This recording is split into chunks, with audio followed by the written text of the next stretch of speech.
El Señor esté con vosotros. Lectura del Santo Evangelio según San Juan. Entonces Pilato entró de nuevo al pretorio y llamó a Jesús y le dijo: ¿Eres tú el rey de los judíos? Respondió Jesús: Mi reino no es de este mundo. Si mi reino fuese de este mundo, mi gente habría combatido para que no fuese entregado a los judíos.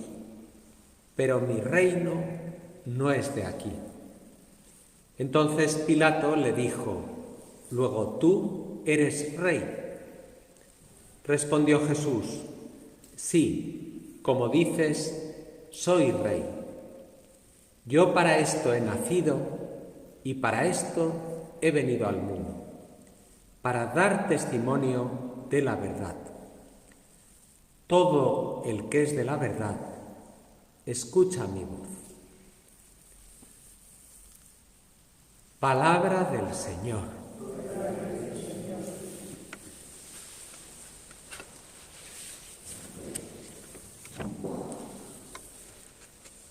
Un paso más, damos un paso más en este itinerario de vida pascual, que en realidad es el itinerario de la vida de Cristo, que nosotros como discípulos queremos recorrer y acompañarle. Y al mismo tiempo, cuando vamos por ese camino, Él nos acompaña. Por eso meternos en el corazón de Jesús, comprender su vida, llegar a representárnosla como si fuera una película viva, es algo que a nosotros nos orienta, nos da luz, nos da paz. Vamos, en primer lugar, una vez que hemos escuchado este Evangelio que se ha proclamado, vamos a repetir todos juntos esas palabras de Cristo que le dijo a Poncio Pilato: Sí, como dices, soy rey. Sí, como dices, soy rey. Yo para esto he nacido y para esto he venido al mundo. Yo para esto he nacido y para esto he venido al mundo, para dar testimonio de la verdad. Para dar testimonio de la verdad. Es providencial que un día como hoy, que estamos ya acercándonos a la Cuaresma, ya vayamos avanzando hacia la pasión del Señor, porque nos pone en el horizonte lo que va a pasar el Señor por nosotros. Es como si se nos anunciara lo que va a suceder, y eso nos ayuda a nosotros a querer vivir una Cuaresma muy especial, una Cuaresma acompañando al Señor, sintiendo junto a Él, estando metidos en su corazón. Y no es fácil, los mismos discípulos sufrieron. Acompañar a Jesús en serio, hasta el final, no es nada fácil. Puede parecer fácil así sabiendo lo que nosotros ya sabemos, pero sus propios discípulos, las santas mujeres, sufrieron, lo pasaron mal, experimentaron lo que supuso dar la vida por nosotros a nuestro Señor. Y este Evangelio que hemos leído, que es parte del capítulo 18 del Evangelio según San Juan, esa parte del Evangelio a partir del capítulo 13 tiene un sobrenombre. Es conocido no como Evangelio según San Juan o segunda parte del Evangelio según San Juan, sino que es conocido como el libro de la realeza de Jesucristo.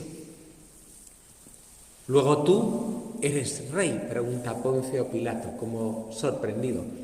Esto que acabo de decir puede que te sorprenda, porque sorprendente, como libro de la realeza? Si lo mataron, lo ajusticiaron, lo llevaron hasta la cruz, le dieron muerte. ¿Qué tipo de realeza es esa realeza de la que estamos hablando? ¿Por qué el libro de la realeza de Jesucristo?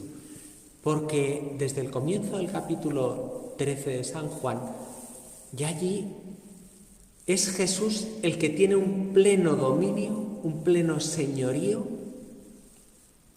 de lo que está sucediendo. No es que, como podrían pensar otros, son los otros, los escribas, los fariseos, el Sanedrín, los que le iban a llevar a la muerte, los que ya habían programado lo que iban a hacer con él. No, ya mucho antes, mucho tiempo antes, el Señor había previsto entregar su vida por nosotros. Y Él va dando cumplimiento al sueño de la Trinidad de redimirnos, de salvarnos. Es algo que Jesús pilota. No es Poncio Pilato el que pilota, es Cristo el que reina, el que sabe perfectamente lo que va a pasar. Por eso qué maravilla cuando en el capítulo 13 del Evangelio de San Juan comienza diciendo: habiendo amado a los suyos que estaban en el mundo, sabiendo que había llegado su hora de entregar su vida al Padre, los amó hasta el extremo.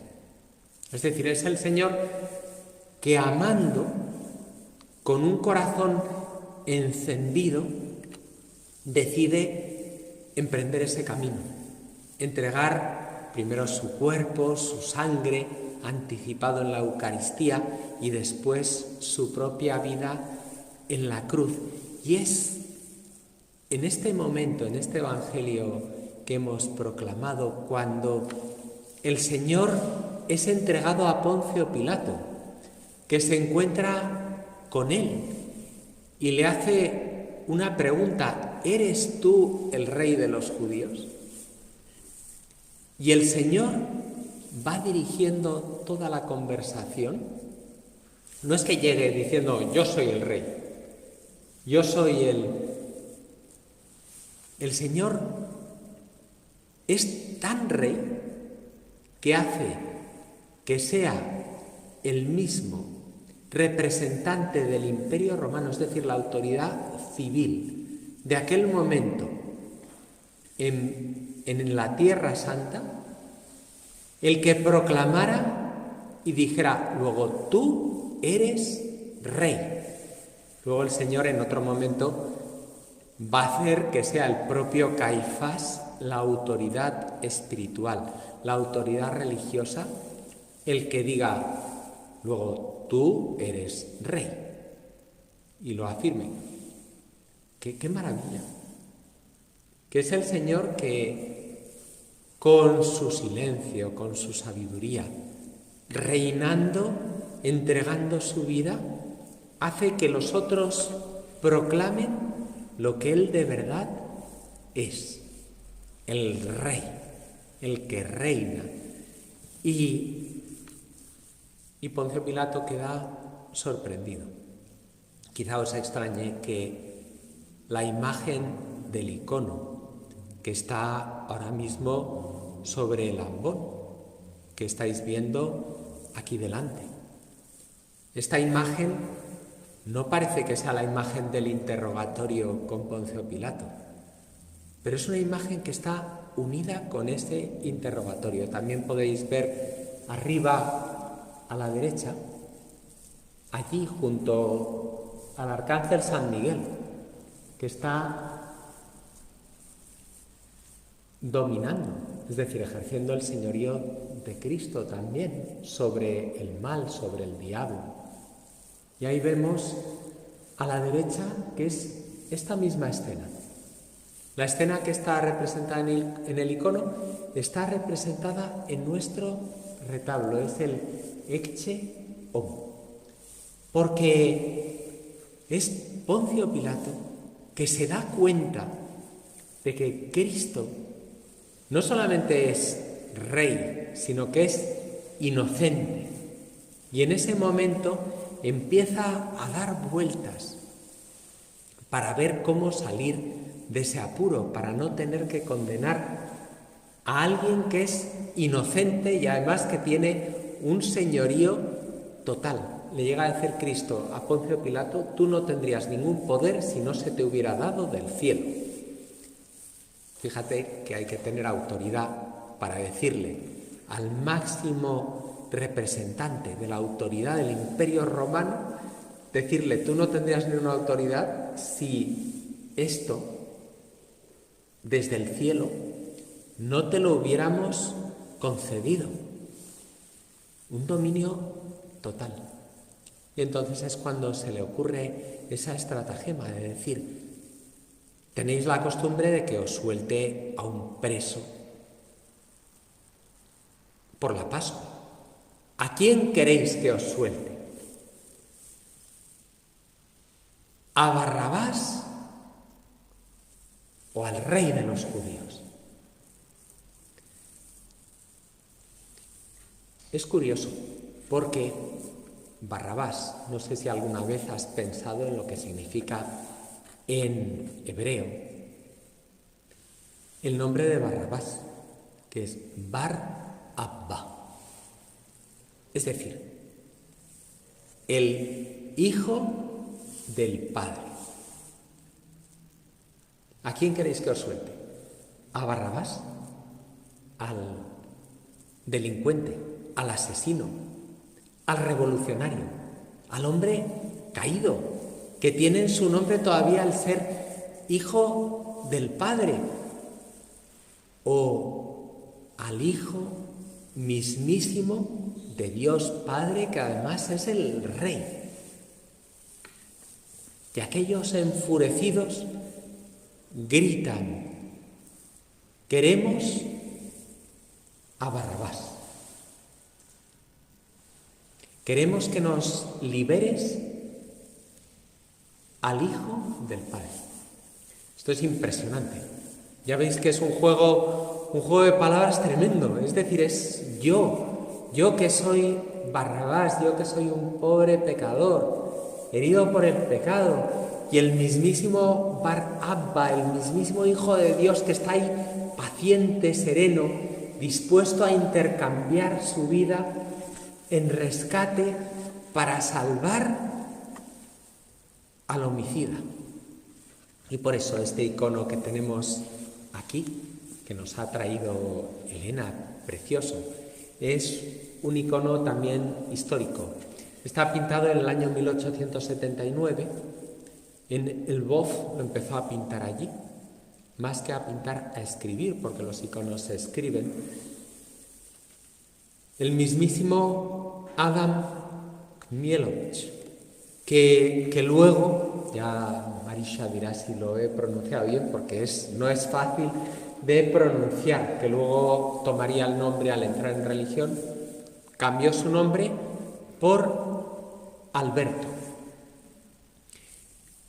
Y fíjate, Adán, el primer hombre caído, el nuevo, y aquel hombre tuvo una vivencia.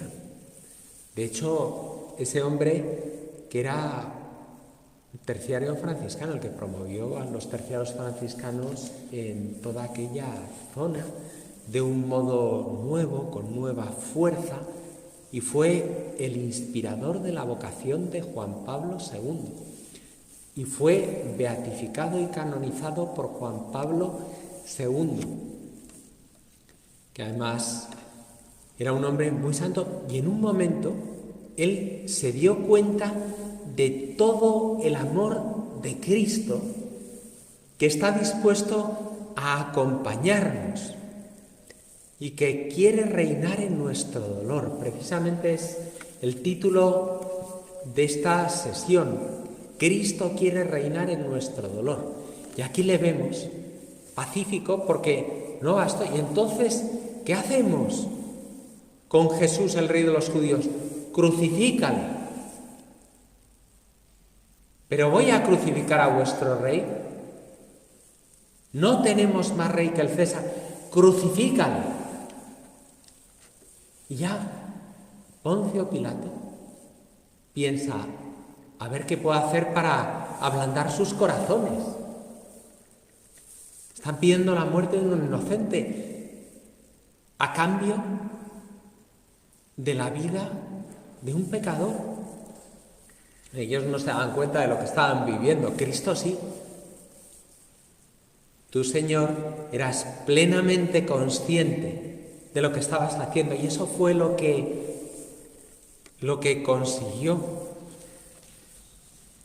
Albert Mielowski, lo que consiguió comprender y escribir en aquel icono. Por eso Poncio Pilato decide, vamos a dejarlo muy mal herido, para que sientan pena de él y que al menos lo indulten. Y es cuando ordena que flagelen al Señor, que lo coronen de espinas. Los soldados se burlan de él, le ponen un manto púrpura, que era el manto de los emperadores, el color del manto de los emperadores, riéndose de él.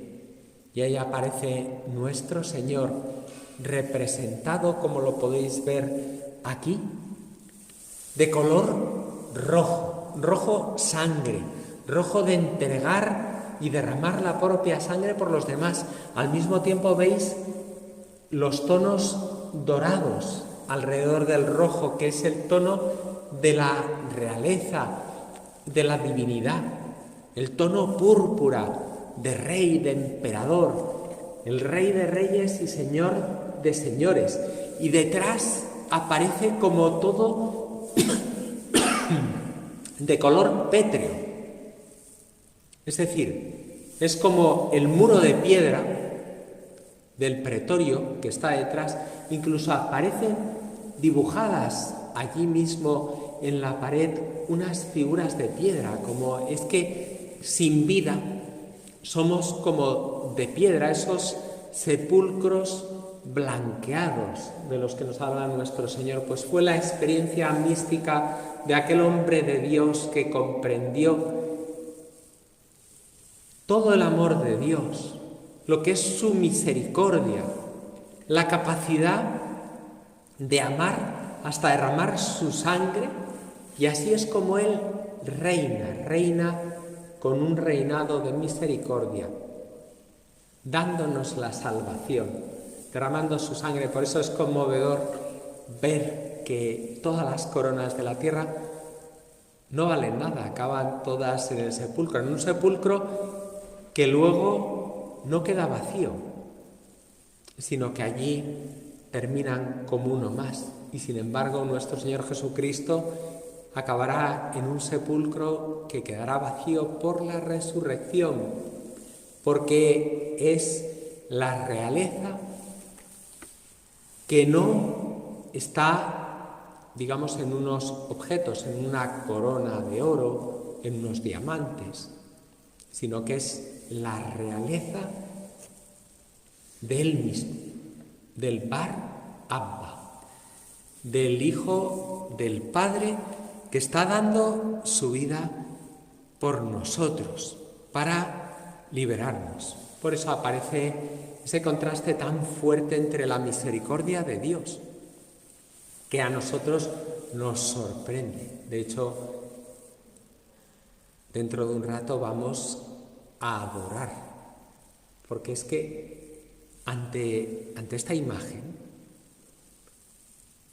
al tiempo que los otros vuelven a ratificar, crucifícale, se les ve ahí, que aparecen como por debajo, gritando. No son conscientes de que están pidiendo su propia redención, su propia liberación, su propia salvación.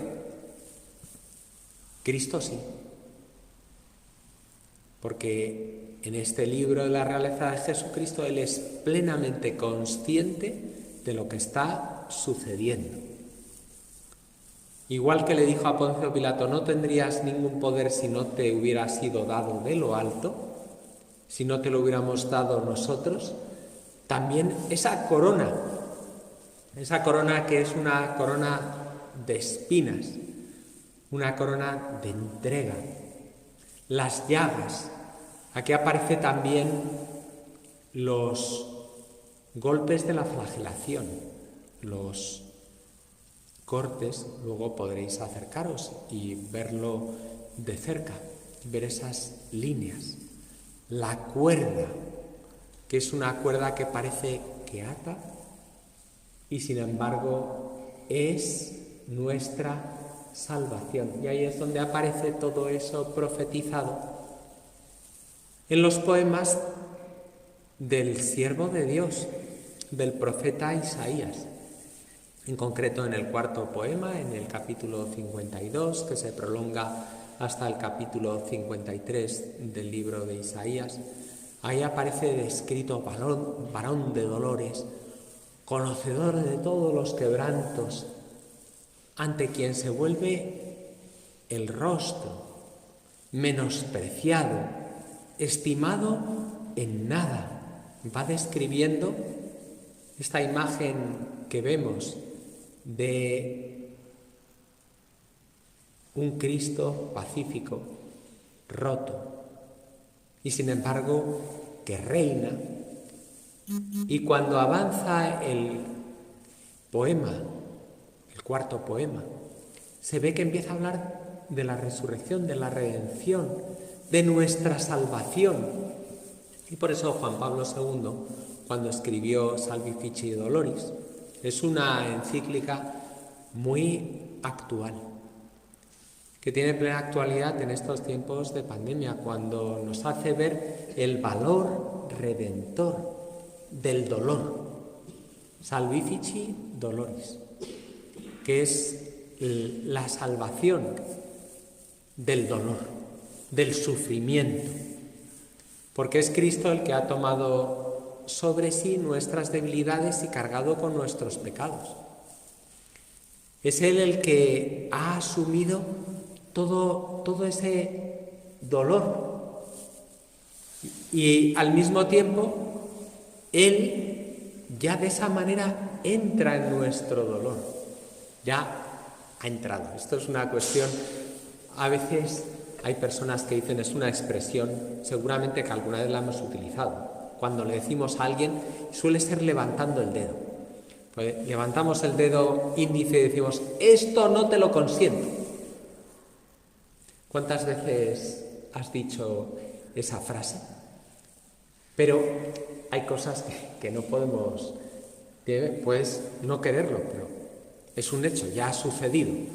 No se puede evitar, eso ya es como el grito de la pataleta del niño enfadado.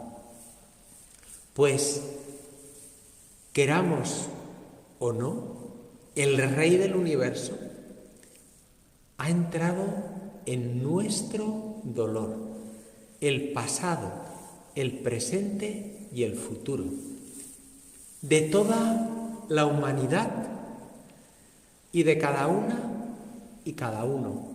Es Él el que está ahora agonizando con un enfermo que está experimentando quizá el coronavirus, y es el mismo Señor el que ha asumido, el que ha entrado ahí y lo ha convertido y lo ha transformado en un instrumento de salvación, Salvifici Doloris,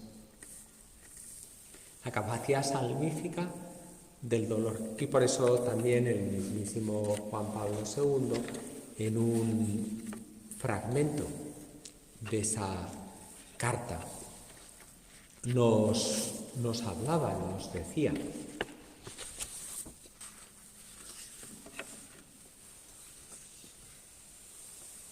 en su sufrimiento, los pecados son borrados, precisamente porque Él, únicamente como Hijo unigénito, pudo cargarlos sobre sí, asumirlos con aquel amor hacia el Padre que supera el mal de todo pecado.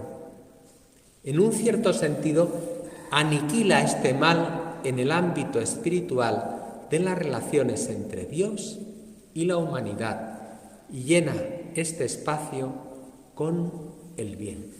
Es la fuerza del amor, es la omnipotencia de Dios que no se manifiesta quitando de en medio a toda aquella multitud que gritaba crucifícale, crucifícale, sino que se manifiesta aniquilando el odio con el amor. Y esa fue la visión profética que comprendió Adam, luego Alberto. Aquel amor tan grande que le llevó a cambiar el destino de su vida. Él comprendió que tenía que servir a los demás y en concreto promovió el cuidado de los enfermos y dedicó toda su vida a promover lugares donde se atendieran a los enfermos, donde aquel dolor de Cristo sigue estando vivo. Y cuando se une el dolor actual con el dolor de Cristo, aparece una llamada de amor muy poderosa que transforma el curso de la humanidad, igual que lo transformó nuestro Señor Jesucristo, que dio un vuelco. Es sorprendente. Qué buen momento ahora precisamente para seguir ese mismo itinerario de descubrir un amor tan grande. Y es un amor que hasta que no lloramos no lo hemos comprendido del todo. Recuerdo un amigo sacerdote que era muy brillante y un día, ahora no tenemos tiempo para contar toda la historia, pero un día se puso a escribir un Vía Crucis. Lo escribía de rodillas, porque él era consciente de que había metido la pata muy a fondo. Y otro amigo sacerdote le había recomendado, escribe un Vía Crucis. Y él empezó a escribirlo así como... Y hubo un momento en el que se echó a llorar. Y cuando le preguntaban, ¿y por qué? ¿Por qué lloras? Porque hasta ahora yo sabía de un modo doctrinal en la teoría que Cristo ha entregado su vida por mí, en general. Pero ahora comprendo que yo necesitaba ser salvado. Yo lloro de emoción, de agradecimiento por lo que Él me quiere, que ha sido capaz de derramar por mí su vida. Ese primer punto va unido también a otro aspecto, que es el aspecto del ecce homo. ¿Por qué esta imagen, también la del retablo, se llama el ecce homo? Porque Poncio Pilato, cuando ya lo sacó de aquella manera al balcón, dijo también de un modo profético, he aquí el hombre. No dijo un hombre o este hombre, sino el hombre perfecto, el modelo. Claro, nosotros hemos sido creados a imagen y semejanza de Dios en Cristo, pero Él es el modelo de cómo vivir. De un modo pacífico, sereno, dando nuestra vida, corredimiendo con Cristo, mirándole. Y es también mirarle a Él lo que ilumina nuestro futuro, igual que iluminó el futuro de Alberto, aquel que escribió el icono. Pues vamos a continuar exponiendo el Santísimo y adorándole, y antes de terminar vamos a volver a repetir de nuevo esas palabras que quizá ahora, después de haber profundizado en el ecce homo, en lo que es el amor de Cristo, su presencia, el Bar Abba, el Hijo del Padre, pues ahora seguro que van a tener mucho más eco en nuestro corazón. Sí, como dices, soy rey. Sí, como dices, soy rey. Yo para esto he nacido y para esto he venido al mundo. Yo para esto he nacido y para esto he venido al mundo, para dar testimonio de la verdad. Luego añade, todo el que es de la verdad, escucha mi voz. Y ahí es donde aparece ya como mi modelo, como mi punto de referencia, como mi vida.